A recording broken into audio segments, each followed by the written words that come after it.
महाराष्ट्र इमारत आणि इतर बांधकाम कामगार कल्याण मंडळामार्फत केवळ गवंडी किंवा बांधकाम करणाऱ्या कामगारांनाच नव्हे तर तब्बल 21 प्रकारच्या कामगारांना विविध शासकीय योजनांचा लाभ दिला जात आहे। सध्या सुमारे 27,000 बांधकाम कामगारांना विविध योजनांचा लाभ मिळाला असून हा आकडा 50,000 कामगारांपर्यंत पोहोचवण्याचा आपला प्रामाणिक प्रयत्न राहणार असल्याचा विश्वास संगमनेरचे आमदार अमोल खताळ यांनी व्यक्त केला। संगमनेर शहरातील मातोश्री लॉन्स येथे महाराष्ट्र इमारत आणि इतर बांधकाम कामगार कल्याण मंडळाच्या वतीनं आयोजित कार्यक्रमात बांधकाम कामगारांना भांडी संच तसेच त्यांच्या पाल्यांना शिष्यवृत्तीचे धनादेश वाटप आमदार खताळ यांच्या हस्ते करण्यात आले। यावेळी अहिल्यानगर येथील बांधकाम अधिकारी स्वप्नील जाधव, शिवसेनेचे जिल्हा संघटक तथा जिल्हा नियोजन समितीचे सदस्य विठ्ठल घोरपडे, उपजिल्हा प्रमुख रणजित ढेरंगे, शिवसेना तालुका प्रमुख राजेंद्र सोनवणे, भाजप तालुका अध्यक्ष गुलाब भोसले, श्रीकांत गोमासे, गोकुळ दिघे, भाजप ज्येष्ठ नेते दादाभाऊ गुंजाळ, माजी तालुका प्रमुख काशीनाथ पावसे, शेतकरी नेते संतोष रोहम, सामाजिक कार्यकर्त्या नीलम खताळ, शिवसेना नगरसेविका साक्षी सूर्यवंशी, महिला उपजिल्हा प्रमुख दीपाली बाभळ, संगीता पुंड, RPI शहराध्यक्ष कैलास कासार आदींसह अनेक मान्यवर उपस्थित होते। आमदार खताळ म्हणाले की मुख्यमंत्री देवेंद्र फडणवीस, उपमुख्यमंत्री एकनाथ शिंदे, सुनेत्रा पवार आणि पालकमंत्री राधाकृष्ण विखे पाटलांच्या नेतृत्वाखाली राज्यात अनेक लोककल्याणकारी निर्णय घेतले जात आहेत। सर्वसामान्य नागरिकांना केंद्रस्थानी ठेवून महायुती सरकार विविध योजना प्रभावीपणे राबवत असून त्या प्रत्येक पात्र लाभार्थ्यांपर्यंत पोहोचवण्याचं काम सुरू असल्याचं आमदार खताळ यांनी सांगितलंय। हिंदुस्थानचा आराध्य दैवत छत्रपती शिवाजी महाराज, धर्मवीर संभाजी महाराज, शाहू फुले आंबेडकरांना अभिवादन करून आजचा आपल्या बांधकाम कामगार कल्याणकारी मंडळाच्या वतीने आयोजित करण्यात आलेल्या भांडी वाटप कार्यक्रमाच्या निमित्ताने उपस्थित असलेले व्यासपीठावरील दादा पाटील गुंजाळ असतील, संतोषजी रोहम असल, विठ्ठलराव घोरपडे असल, श्रीकांतजी गोमासे, काशीनाथ पावसे, कैलास कासार, गुलाब भोसले, गोकुळ दिघे, साक्षीताई सूर्यवंशी, राजेंद्र सोनवणे, रणजित ढेरंगे, गोपीनाथ रुपवते, शंकर वाळे, रामचंद्र जाजू, विनोद सूर्यवंशी, ॲडव्होकेट गोरक्ष कापकर, विकासजी पुंड, दिलीप रावळ, सौरभ देशमुख, स्वप्ना जाधव, सुशील कुलकर्णी, अरुणा पवार, शशिकला तिवारी, सुकन्या आरगडे, कामगार विभागाचे स्वप्नील जाधव असतील, दुकान निरीक्षक ललित दाभाडे असतील, अश्विनी कोल्हे असतील, व्यासपीठावरील सर्वच मान्यवर उपस्थित बंधू आणि भगिनींनो, कामगार या क्षेत्राकडे आजपर्यंत कशा पद्धतीने दुर्लक्षित झालं होतं, परंतु 2014 मध्ये एक ऐतिहासिक असा निर्णय घेतला गेला आणि केंद्रामध्ये आदरणीय मोदी साहेबांच्या नेतृत्वाखाली तुमचं आमचं सर्वसामान्यांचं सरकार स्थापन झालं आणि त्यामुळं जसं आपण सांगू का गावापासून तर दिल्लीपर्यंत, गल्लीपासून तर दिल्लीपर्यंत प्रत्येकाला न्याय मिळण्याचं काम सुरू झालं। मग ती केंद्र सरकारची योजना असेल, राज्य सरकारची योजना असेल, की त्या प्रत्येक सामान्य नागरिकापर्यंत गेली पाहिजे, त्या कुटुंबापर्यंत गेली पाहिजे, ही भूमिका आपल्या सरकारने घेतली।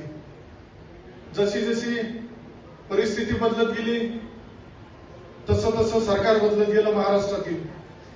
महाराष्ट्रातील सरकार आदरणीय देवेंद्र फडणवीस साहेब असेल, ज्यांनी त्यांच्या 2.5 वर्षाच्या कार्यकाळात अतिशय चांगल्या योजना सुरुवात केली। तत्कालीन मुख्यमंत्री आदरणीय एकनाथजी शिंदे साहेब, आत्ताचे उपमुख्यमंत्री म्हणून ते काम पाहत आहे, त्यांच्याच कार्यकाळात आमच्या लाडक्या भगिनींना, लाडक्या बहिणींना सन्मान देण्याची योजना सुरू झाली, लाडकी बहीण योजना सुरू झाली। आमच्या शेतकरी बांधवांना 7.5 HP पर्यंतच वीज बिल माफीची योजना सुरू झाली। मुलींना मोफत शिक्षणाचा निर्णय घेतला गेला, ST प्रवासामध्ये सवलतीचा निर्णय घेतला गेला। कितीतरी असे निर्णय झाले का निर्णय त्या योजना जे लाभार्थी आहेत त्यांना सुद्धा माहित नाही, परंतु आपल्या सरकारच्या कालावधीमध्ये महायुतीचे सर्व कार्यकर्ते असेल, पदाधिकारी असेल आणि विशेषतः मी सांगेल आवर्जून त्यांचा उल्लेख केला गेला पाहिजे. आपल्या जिल्ह्याचे पालकमंत्री ज्यांनी या संगमनेर तालुक्याचं पालकत्व घेतलं होतं आणि आजही ते पालकत्वाच्या भूमिकेत आहेत, आदरणीय नामदार राधाकृष्ण विखे पाटील साहेब यांच्यामुळे आम्ही काम करताना या संगमनेर तालुक्यातील लोकांना ज्यावेळेस यापूर्वी अडीअडचणी येत होत्या त्यावेळेस विखे पाटलांच्या माध्यमातून आम्ही ते प्रश्न मार्गी लावित होतो. आजही त्यांच्या मार्गदर्शनाखाली, नेतृत्वाखाली आम्ही हे प्रश्न मार्गी लावतो.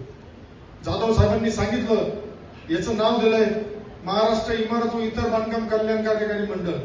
लोकांना वाटतं अजून बऱ्याच जणांना का फक्त गवंडी काम करणारा, बांधकाम काम करणाराच हा कामगार म्हणून या योजनेमध्ये सहभागी होऊ शकतो. परंतु याच्यामध्ये जे 21 आहेत, 21 प्रकारच्या कामगारांचा समावेश या योजनेमध्ये करता येऊ शकतो. परंतु याच्यामध्ये बरेचसे मी बघितले तर आता फॅब्रिकेशन मध्ये काम करणारे लोक, त्यांचा सुद्धा या योजनेत समावेश आहे, परंतु दुर्दैवाने त्यांना माहित नाहीये. माझी आपल्या सगळ्यांना विनंती राहील, मी मागच्या वेळेस सांगितलं होतं का आज 27,000चा टप्पा आपण पार पडलाय, पुढच्या कालावधीमध्ये 50,000 जणांचा टप्पा आपल्याला पार पडायचा. आणि हा 50,000चा टप्पा पार पडताना प्रत्येकाला न्याय देण्याचं काम करायचंय. मग तो तुमचा रंगकाम करणारा असेल, सुतार काम करणारा असेल, प्लंबिंगचं काम करणारा असेल, इलेक्ट्रिशियनचं काम करणारा असेल, एसी रिपेअरिंगचं काम करणारा असेल, फॅब्रिकेशन असेल, काचेचं काम, छत, प्रकाश व्यवस्था, प्लास्टर ऑफ पॅरिसचं, विटांचं, सौर ऊर्जेचं, कितीतरी. म्हणजे याच्यामध्ये मी सुद्धा ज्यावेळेस माहिती घेतली त्यावेळेस सुद्धा मला वाटलं नव्हतं का एवढ्या लोकांना आपलं सरकार न्याय देण्याचं काम करत आहे. बरं, हे फक्त कामगार विभागाच्या माध्यमातून सुरू आहे.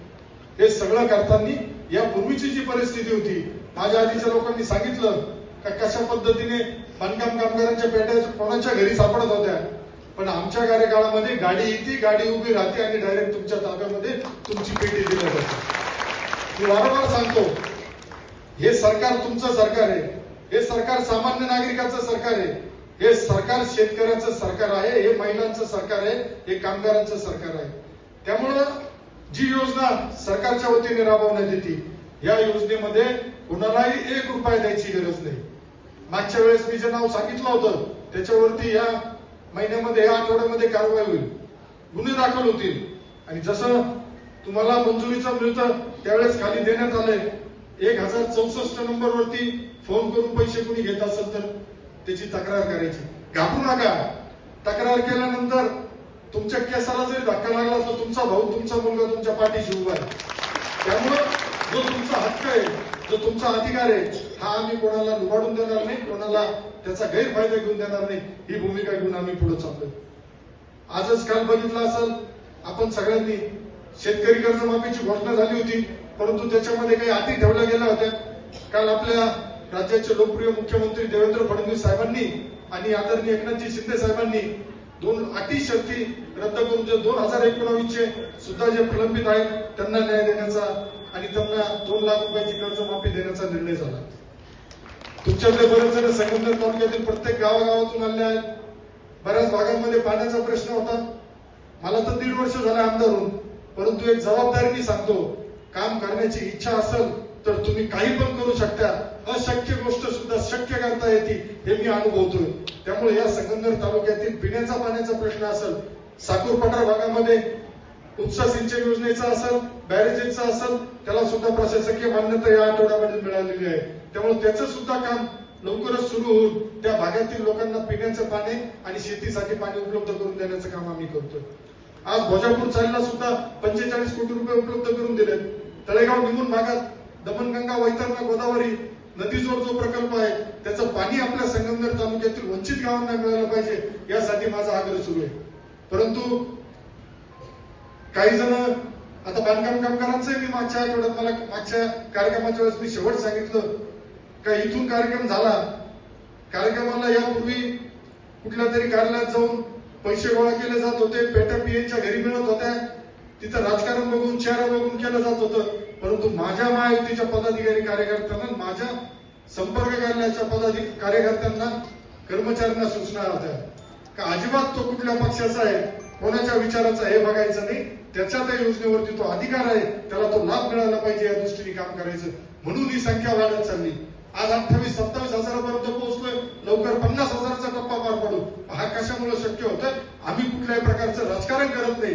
राजकारण हे निवडणुकीपुरतं करायचं असतं. परंतु दुर्दैवाने संगमनेर तालुक्यामध्ये गेल्या 40 वर्षापासून मोठ्या प्रमाणात भ्रष्टाचार बोकाळला.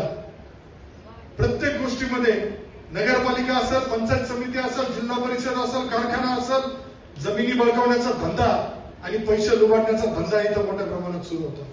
आता याच्यावरती कार्यकर्त्यांच्या तक्रारीनुसार, स्थानिक गावकऱ्यांच्या तक्रारीनुसार निश्चित आम्ही लक्ष घालणार. जर कुठल्या गोरगरिबाच्या जमिनी कुणी बळकावल्या असतील, आदिवासी बांधवांच्या जमिनी बळकावल्या असतील, त्यांनी माझ्या कार्यालयाशी संपर्क साधावा. त्यांना न्याय देण्याचं काम निश्चित आमच्या माध्यमातून येणाऱ्या पुढील कालावधीमध्ये. यस्तान मीडियासाठी प्रतिनिधी गोरक्षणे हे संगमनेर.